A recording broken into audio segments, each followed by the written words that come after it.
샬롬. 5월 28일 금요일 아침 묵상입니다. 오늘 말씀은 출애굽기 23장 1절부터 13절까지 말씀입니다. 오늘 말씀 1절부터 9절까지 말씀은 재판을 판결하는 사람의 입장에서 어떤 자세를 취해야 하는지 잘 나와 있습니다.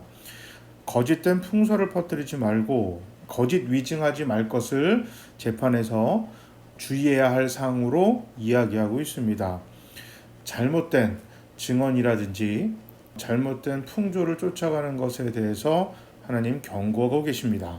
그리고 3절과 6절에 보면 가난한 자들이라고 해서 두둔하지 말고 잘못된 판결을 하지 말 것을 요구하고 있습니다. 물론 대부분의 경우 힘 있는 사람들이 어제 말씀에서도 보면 하나님의 법을 잘 지키지 않을 것임을 하나님께서 경고하셨거든요.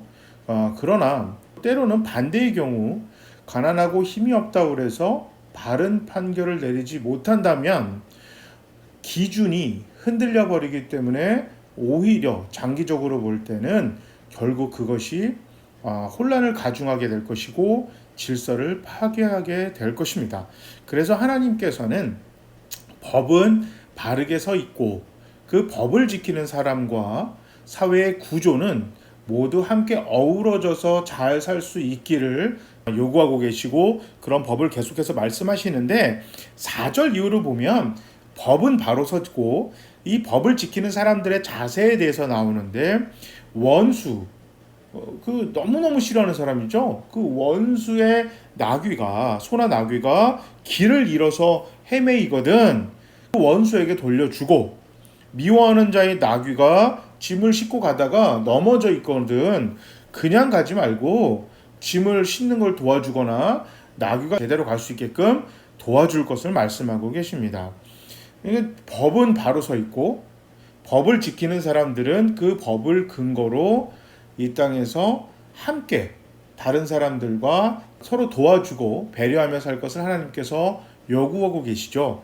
그렇다면 바로 서 있는 법을 주신 목적은 사람을 살리는 것이고 사람이 사람답게 사는 것을 바라는 것인데 하나님의 백성이 하나님 백성답게 사람답게 사는 것은 이 땅에서 서로 돕고 배려하고 서로 용서하는 것이 사람답게 하나님의 백성답게 사는 것입니다. 이것을 위해서 법을 주신 것이고 그 법은 절대 한쪽으로 치우치면 안 되는 것임을 하나님께서 이야기하고 있습니다.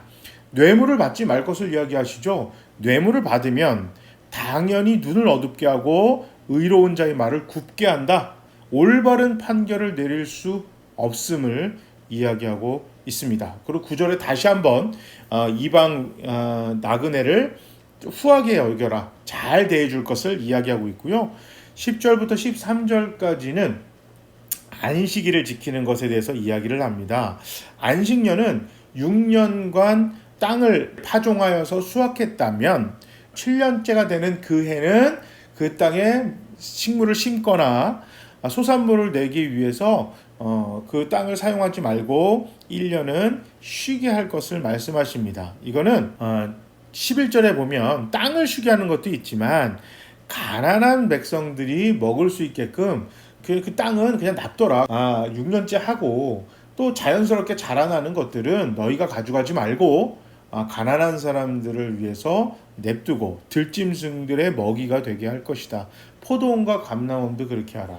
이것이 하나님이 주신 법칙이에요. 사람이 욕심에 잡히면 안 지키겠죠. 7년이 뭐예요? 70년도 그냥 안 쉬고 돌릴 겁니다. 물론 사는 게 녹록지 않아서 그렇게 할 수도 있겠지만 욕심 때문에 그럴 경우도 있겠죠. 사는 게 녹록지 않아서 그렇게 쓸 경우 하나님께서 먹이신다고 약속하셨으니까 하나님이 약속 지키시겠죠. 그러나 7년째 쉬지 않고 계속해서 그 욕심을 부린다면 하나님의 은혜와 하나님의 도우심을 스스로 거부한 꼴이 됩니다. 자, 그리고 안식일 6일 동안 일하고 7일째 쉬게 하는 것은 짐승과 모든 이제 사람들이 쉼을 위해서 주신 겁니다. 여기 잘 보면 하나님이 7일째 되는 날 종교 행사를 해라. 7일째 이제 쉬는 날에 너희가 교회 와서 일을 하라. 이게 아니에요. 쉬라는 것입니다. 특히 일을 해야만 하는 사람들. 지금 이걸 누가 지켜야 돼요? 대부분의 경우 주인이나 그 집안의 가장 큰 어른이 결정을 하는 것입니다. 그렇기 때문에 안식일을 지키는 것은 그 집안에 딸린 온 식구들이 쉬는 거거든요. 특히 짐승이라든지 종은 내가 쉬고 싶다고 해서 쉴 수 없는 사람들입니다. 그러니까 하나님께서 법으로 정하셔서 내가 쉬고 싶어도 못 쉬는 사람들에게 안식과 평안을 주는 것입니다. 사람의 생명과 안위를 위해서 주신 것이 안식일이거든요. 그런데 이것이 시간이 지나면서 그냥 무조건 쉬는 거예요.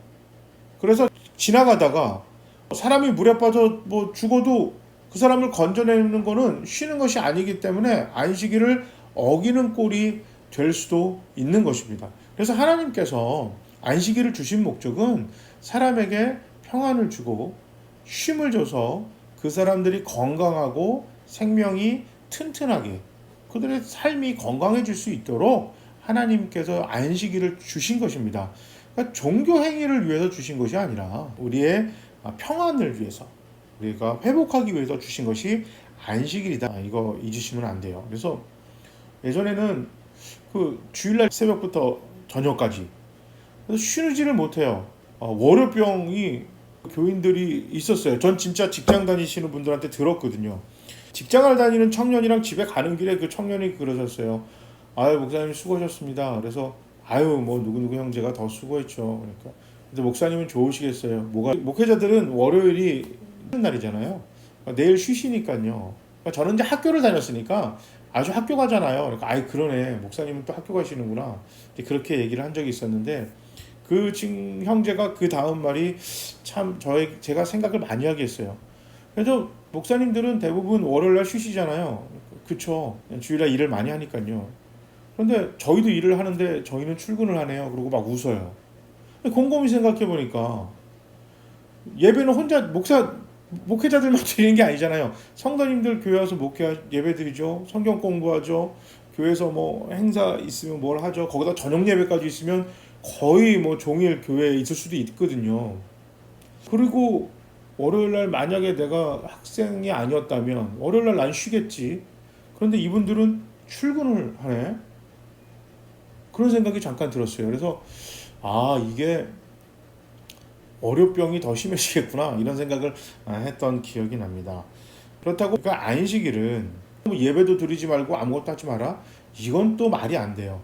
우리가 집중해서 예배를 드리고 성경 공부도 하되 나머지 시간은 쉴 수 있도록 시스템을 만들고 또 그렇게 마음 자세를 갖고 그래서 가족들이랑 함께 그날은 식사도 꼭 같이 하고 함께 여가를 보낼 수 있는 시간을 보내면 좋죠.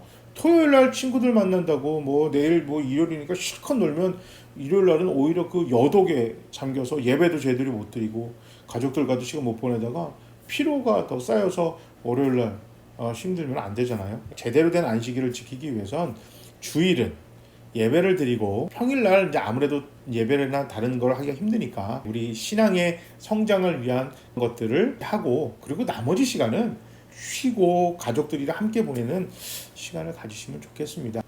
안식일은 종교 행위를 하라고 있는 날이 아니라 하나님이 우리에게 쉼과 평안을 주시는데 특히 일을 해야만 하는 사람들 내가 선택적으로 안식을, 휴식을 취할 수 없는 사람들을 위해서 준 하나님이 특별히 그들을 배려한 날이다. 생명을 위해서 준 날이다.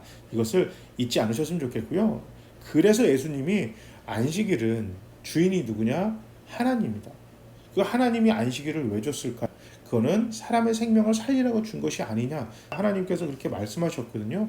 그래서 하나님 말씀 잘 지키며 살아가는 우리 모두가 됐으면 좋겠습니다. 이것이 13절에서 얘기하는 나 외에 다른 신을 섬기지 않는 그 태도입니다. 제가 한번 기도하겠습니다. 사랑의 하나님 감사합니다. 우리가 하나님 앞에서 기도하고 하나님의 자녀답게 사는 것은 우리가 하나님의 기준인 법을 우리 마음대로 왜곡해서 해석하지 않고 세상의 풍조나 우리의 개인적인 이익을 위해서 불의한 것에 대해 눈 감거나 동조하지 않는 태도입니다. 그리고 하나님이 주신 안식일 날 우리의 영혼의 건강과 육신의 건강 이 두 가지를 다 챙길 수 있도록 하나님 도와주시옵소서. 예수님의 이름으로 기도합니다. 아멘. 자, 오늘도 힘차게 평안한 하루 됩시다. 자, 모두 샬롬.